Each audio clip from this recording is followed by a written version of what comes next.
Good morning students. Class 12th आपका जो chapter चल रहा है नमक, उसके 5 क्वेश्चंस कंप्लीट हुए थे। 6 क्वेश्चन है। मानचित्र पर एक लकीर खींच देने भर से जमीन और जनता बट नहीं जाती। उचित तर्कों और उदाहरणों के जरिए इसकी पुष्टि कीजिए। मानचित्र पर एक लकीर खींच देने भर से जमीन और जनता नहीं बढ़ जाती। लेखिका का यह कथन पूर्णतः सत्य है। राजनीतिक कारणों से मानचित्र पर लकीर खींचकर देश को दो भागों में बांट दिया जाता है। इससे जमीन और जनता को अलग अलग देश का लेवल मिल जाता है, परंतु ये कार्य जनता की भावनाओं को नहीं बांट पाता। उनका मन तो अंत तक अपनी मातृभूमि से और जन्मभूमि से जुड़ा होता है। पुरानी यादें उन्हें हर समय घेरे रहती है।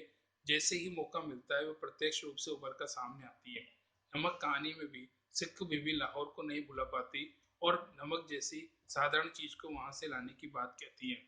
कस्टम अधिकारी नौकरी अलग देश में कर रहे हैं, परंतु अपना वतन जन्म प्रदेश को ही मानते हैं। सभी का अपनी अपनी जन्मस्थली के प्रति गहरा लगाव है। Next question. नमक कहानी में भारत और पाक की जनता के आरोपित भेदभावों के बीच मोहब्बत मोहब्बत का नमकीन स्वाद घुला हुआ है। कैसे? नमक कहानी में भारत और पाक की जनता के आरोपित भेदभावों के बीच मोहब्बत का नमकीन स्वाद घुला हुआ है। उनमें प्रेम और स्नेह का स्वाद है। इस स्वाद का अपनापन है। लेखिका को अपने भाइयों परिचितों के स्नेह, सिख बीबी का लाहौर से लगाव, कस्टम अधिकारियों का दिल्ली और ढाका से जुड़ाव, इन सब ये सब देशों दोनों देशों के बीच की जनता के स्नेह को दर्शाते हैं। नेक्स्ट, क्यों कहा गया? क्या सब कानून हुकूमत के ही होते हैं? कुछ मोहब्बत, मुरव्वत, आदमियत और इंसानियत के नहीं होते? आंसर, सफिया का भाई पुलिस अफसर है। जब उसने लाहौर का नमक भारत ले जाने की बात अपने भाई को बताई तो उसने ये कार्य गैर कानूनी बताया।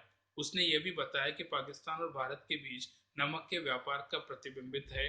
तब लेखिका ने यह तर्क दिया कि क्या सब कानून हुकूमत के ही होते हैं? कुछ मोहब्बत, मुरव्वत, आदमियत और इंसानियत के नहीं होते। सेकंड, भावना के स्थान पर बुद्धि धीरे धीरे उस पर हावी हो रही थी। सफिया के भाई ने कानून पक्ष बताकर नमक की पुड़िया को ले जाने के लिए मना कर दिया था। उस समय वो भाई पर बिगड़ी और इंसानियत, प्रेम आदि की दुहाई दी। पर जब गुस्सा उतर गया तो उसने पुड़िया को ले जाने के तरीके के बारे में सोचना शुरू किया। उसने अनेक विकल्प सोचे, परंतु हर बार कानून का डर सामने आया। अंत में उसने इसे टोकरी में कीनुओं के नीचे छिपाकर ले जाने का निर्णय लिया। नेक्स्ट, मोहब्बत तो कस्टम से इस तरह गुजर जाती है कि कानून हैरान रह जाता है। पाकिस्तानी कस्टम अधिकारी सफिया से कहता है कि मोहब्बत के सामने कस्टम वाले भी लाचार हैं। उनके सम्मुख कानून निष्प्रभावी हो जाते हैं। मोहब्बत कानून को दत्ता बताकर चली जाती है। वह स्वयं नमक की पुड़िया को लेखिका के बैग में रखकर उपयुक्त वाक्य कहता है। नेक्स्ट 4, हमारी जमीन हमारे पानी का मजा तो कुछ और ही है। भारतीय कस्टम अधिकारी सुनील दास गुप्ता ढाका को अपना वतन मानते हैं। लेखिका की पूरी बात सुनकर उन्हें अपनी जमीन, ढाब आदि की याद आती है। वे भावुक हो उठते हैं और ये बात कहते हैं। Next question. फिर पलकों से कुछ सितारे टूटकर दूधिया आंचल में समा जाते हैं। समझाइए। सिखिया सिख बीबी को लाहौर की याद आ रही थी। वह लेखिका को वहां के जीवन, दिनचर्या आदि के बारे में बताती हुई यादों में खो जाती है। भावुकता के कारण उसकी आंखों से आंसू निकलकर उसके सफेद मलमल के दुपट्टे पर टपक जाते हैं। सेकंड, किसका वतन कहाँ है?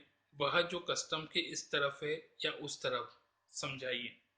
भारत लौटने के समय सफिया अमृतसर की स्टेशन पुल पर चढ़ती हुई यह सोच रही थी।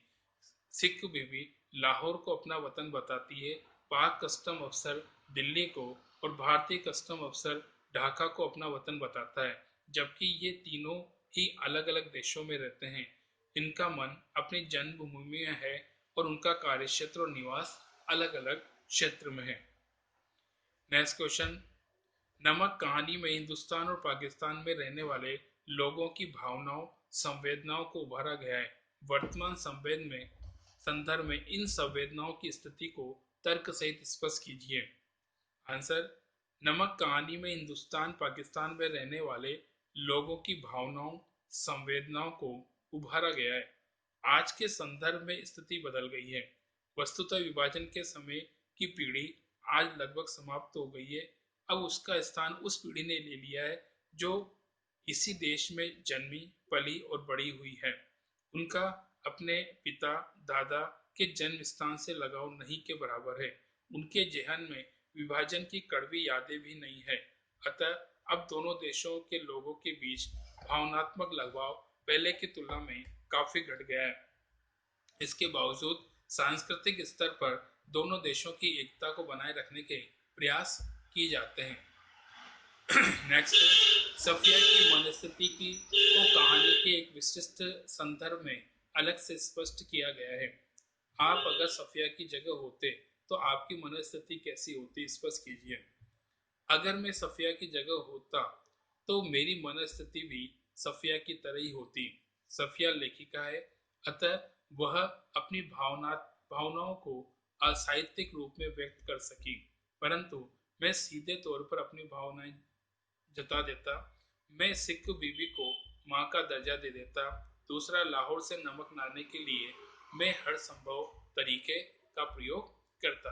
बाकी नेक्स्ट।